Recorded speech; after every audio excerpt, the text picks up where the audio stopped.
So everyone's favorite actress slash model. Did she act at all?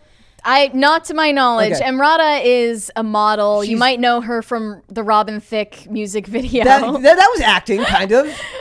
Maybe. You could argue that. So maybe. Ratatouille, Ratajkowski. Ratatouille is still doing her inane podcast High Low. Recently, she had on a model named Olivia Ponton, and they talked about all the usual topics, how much they hate men, failing the Bechdel test every time, just how disgusted they are with men, internalized homophobia, body image issues, the works. There's nothing more privileged than like celebrity white women complaining about their problems. It's literally two hot women talking about how hard it is to be them. Hard to Who be does this resonate woman. with? Seriously. Like, me and you joke about this sometimes. We're like we'll talk about stuff and I'll make a joke. I'm like, it's so difficult to be a hot 20-something-year-old girl on the internet. Right. Like, imagine having to be her and thinking that you have stuff to complain about. Well, she does, and she does it every day. So in this interview, she went on her own monologue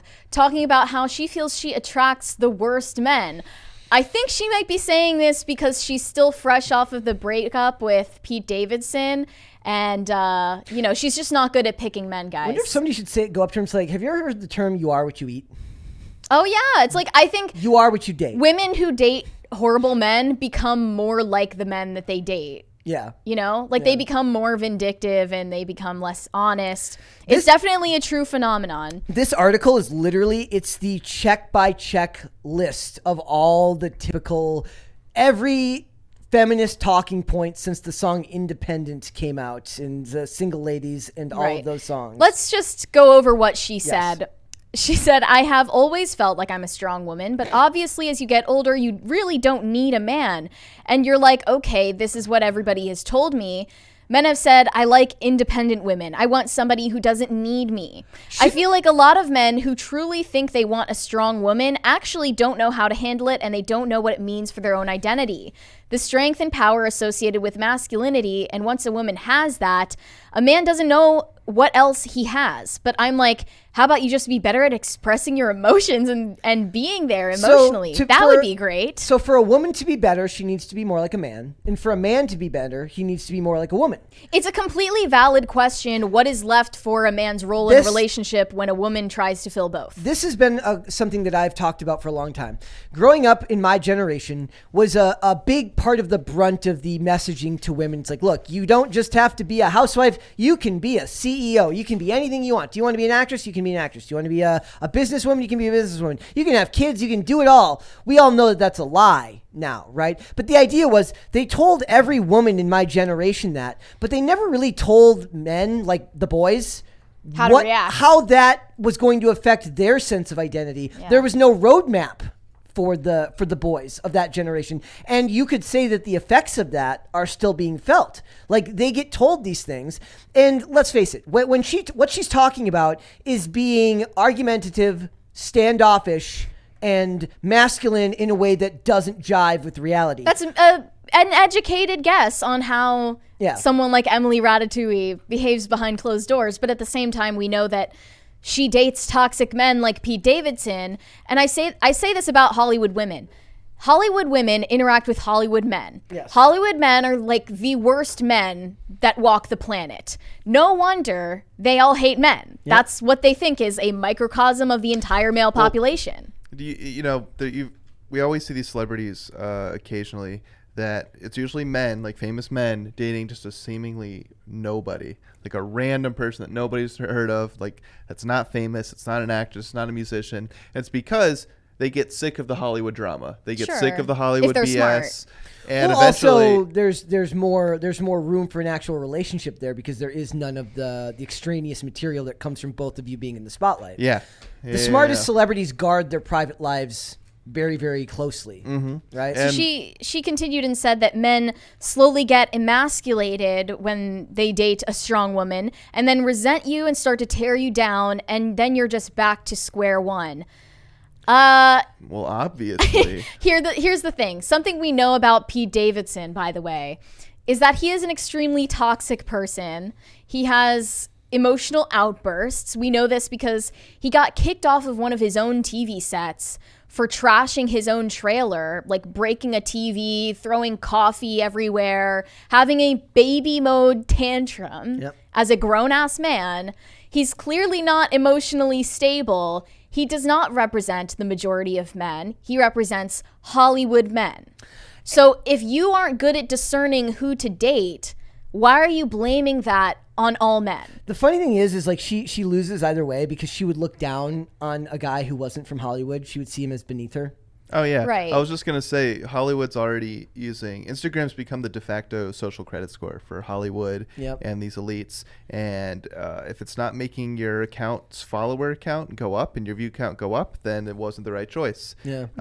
And it's ridiculous because they're dating for all the wrong reasons now. It's like, how can this grow my brand? Does this look good for it's like my brand? That used to be a political thing. Do you enjoy spending time with the dude? No? That used to be a political thing. Like two families would basically sell off their children to be together to become a political dynasty. Now they have to do the same thing because your whole life is a stage.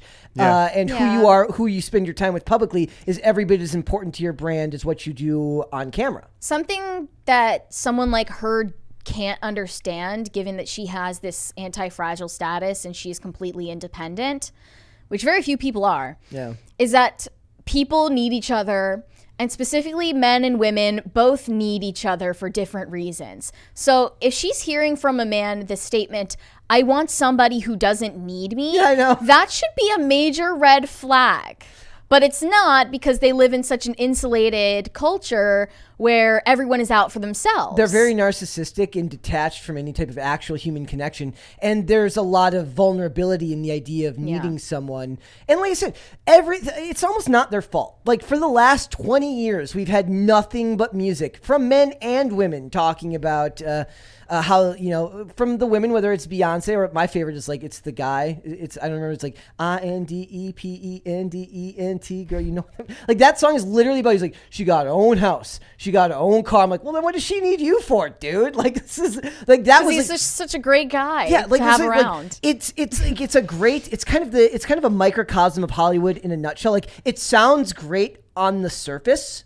And it sounds fantastic, like a thing to say as a slogan, but dig a little bit deeper and there's flaws all over every bit of that argument from all sides. It's also, when I see stuff like this, I think of like a total lack of self-reflection. Like she does all these mistakes. Like it's like, I do this and this goes wrong. This and this goes wrong. They never think it's because of something they did. They just can't possibly be my part. It's like 9 partners and none of them work out. Why are it's the Taylor Swift argument, right? It's like maybe after 33 boyfriends, you're the problem. That's true. I'm just saying. Yeah, and people are so averse to personal responsibility these days. I mean, Taylor Swift makes a buttload of money every time she has a breakup. So, like...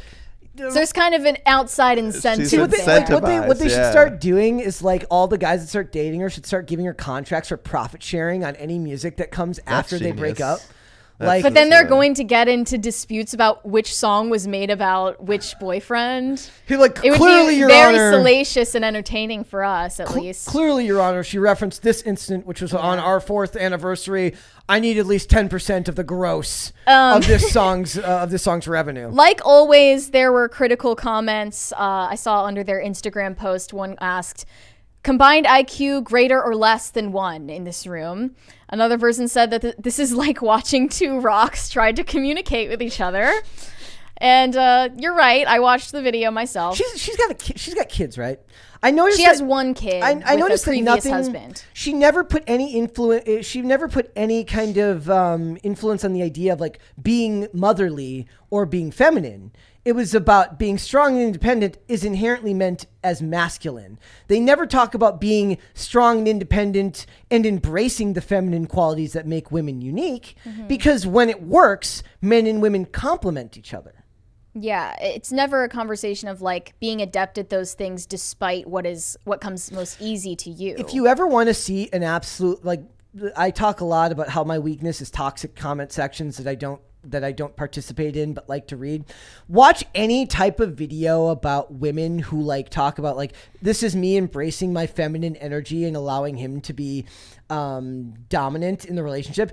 It's the most hilarious comment section filled with like a mixture of like Andrew Tate fans, Pearly fans, intersectional feminists. It's a weird, like if it was You wish that you could unsee. no, if it was You wish a you could barbecue, unknow. I would pay money to watch it from a distance. Like, it's incredible. Like, it's like the type of people, it's like, we were not meant to interact with people with such opposing views all the time. Like, you go down the street and you see somebody doing something you disagree with, you just kind of go on your way and say, wow, look at that. Look at that idiot. Like, that's fine. Is it nice to think that? No. But for the most part, it's not harmful. We weren't meant to constantly be in communication with people that we fundamentally disagree with on so many levels. Right. And it's like, it's weird to even talk about Emily Ratatouille because me and her will never interact in any level. We are not in the same level. She is obviously on a much higher rung of the Unless we get her societal on the chain. pod.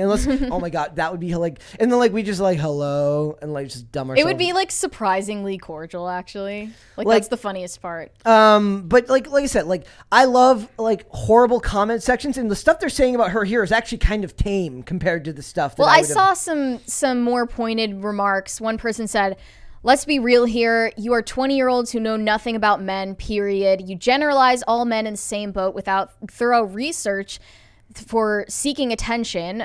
Stay in your diapers a little longer. That way you might meet an actual gentleman rather than pissing on men." They don't want gentlemen. People are very angry about this. Well, she's already moved on. She went out on a date with Eric Andre. Yeah, the dude from the meme. Yep. The meme. Yeah. Well, hey, big 180. Good for her. She's trying something Yeah. different. And I just think No, it's ironic. It's another comedian. She Yeah, likes but the he is- She likes the comedy guys. He is like raunchy, filthy, like pushes the envelope. This is her dangerous guy, in my opinion. Right? She's stepping a little bit in the deep end. I think with dating this the one. guy who tattooed his ex-girlfriend's children's name on his face is the more dangerous guy. And Personally. then also Man. branded himself with Yeah. her name. But he's dangerous. Like he's kind of yeah. like when I look at him, I think of like dorky Machine Gun Kelly, but dorkier. Like he's somehow dorkier than Machine Gun Kelly. He's I like, disagree. Like Machine Gun Kelly is like a nerd who tried to make himself into like a mall goth. Pete Davidson is just a nerd who never got to the mall Thing goth is, phase. both of these men have not matured to their actual ages. They act like they're teenagers. Yeah. And they're in their mid-30s. It's kind of Well, embarrassing to even associate with them. I think if you're comics such a are like strong that, woman. though. It's ironic because like these women of Emily Ratatouille's ilk, Yeah. they're not powerful or strong women. They are the opposite of that. Oh, also, And they show it by how bad they are at even evaluating their own feelings. They have no agency. I want to push back on another thing she said. If there was one big, unbelievable, holy crap lie in there, and she might not even understand that she's lying to herself, it's the idea that she wants a guy to be emotional. She's lying. She's either lying, being dismissive, or just doesn't understand her own brain. The moment a dude goes to her and is like, I'm feeling emotional, she will wilt and she will dry up. So that's why like she the broke up with Sahara Pete Desert. Davidson. Yes. Who is it's extremely just- emotionally volatile. Like, and I'm not saying that every woman's like that. I'm saying a woman in her position would absolutely be like that. yeah, I think that she's mistaking being beautiful for being actually powerful in any meaningful way. You know who the powerful women in society are, and they don't always get there just by using looks. They Hillary can. Clinton makes I was a- just gonna But say seriously, Hillary Clinton. No, yeah, Hillary Clinton, freaking Candace Owens, Angela Merkel, all of Oh, these my girl, people, Angela. like Angela. they are the powerful women in society because Dude. they use their thoughts and their words to get ahead, Yeah, like- not just dressing in skimpy outfits and far more slathering on terrified. makeup. The Prime Minister of New Zealand does both. Or that Italian, the Italian lady. I Yeah, forgot dude. about her. What's up with her? She's super basic. Oh, here's what she needs to do. I'm gonna give Ratatouille some free advice. Okay. She needs to. I know you're watching. She needs to lean into this. Have you ever seen that channel of the guy who gives advice to young men because he didn't have his own dad? She needs to Yeah. start a second channel where she like changes car tires and does home repairs all by herself and just lean into it and make it a gag.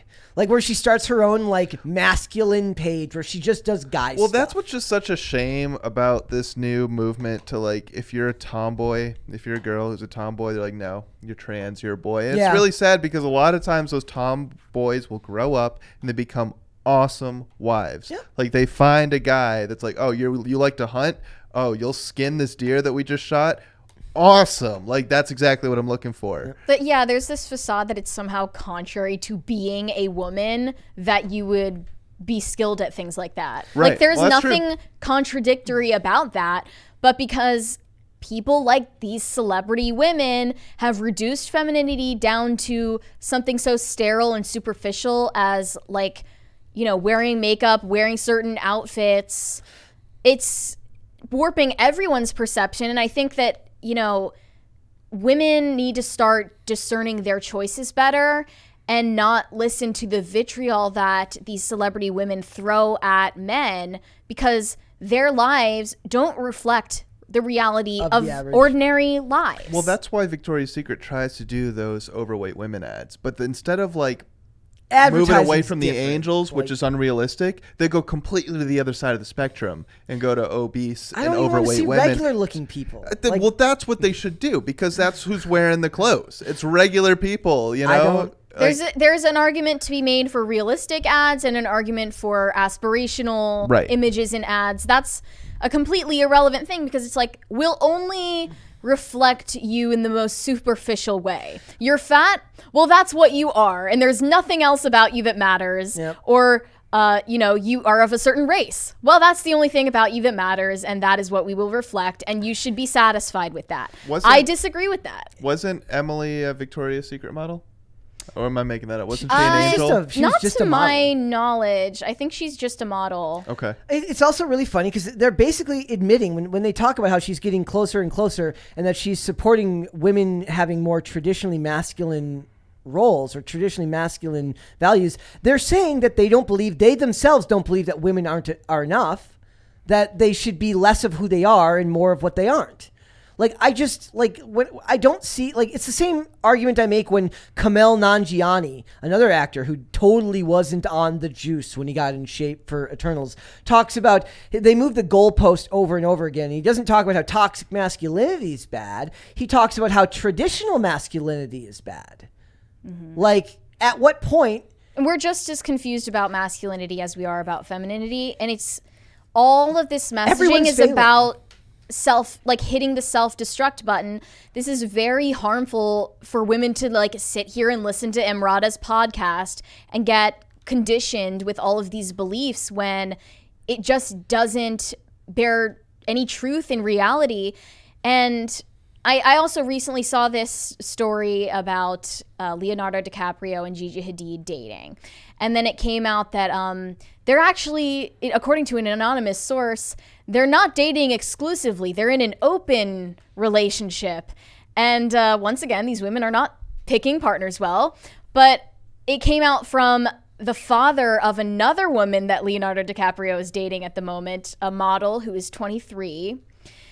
Her father had this to say about her relationship with Leonardo DiCaprio. She's very smitten. I told her to treat the relationship like a holiday. Enjoy it as much as you can for as long as it lasts. And if it lasts more than a typical holiday, that's great. But if not, just guard your heart because she's very young. So even the fathers of these women are not teaching them that they should be committed to, that they're worth anything. Yeah. It's really disheartening to see this just normalized. He's like, don't commit to, like, it's almost like he's saying it because he's hedging his bets. Like, maybe she's the one that he finally does commit to. When we all know that that's not, like, hey, if I was Leonardo DiCaprio and I was like, how old is he? He's in his 50s now. Just don't commit, dude. You're fine. I mean, he's an individual making his own decisions, whatever. But, like, women need to be smart about who they associate with and allow into their lives and their bodies. Like, and don't be around men who don't have the stones to commit. Can you think of an example, a good example going on in Hollywood or popular culture as a wider audience that's actually showing good traditional roles to people? Can you think of a single one? Maybe those like like No. Modern Family type shows like those, but other than that, nothing.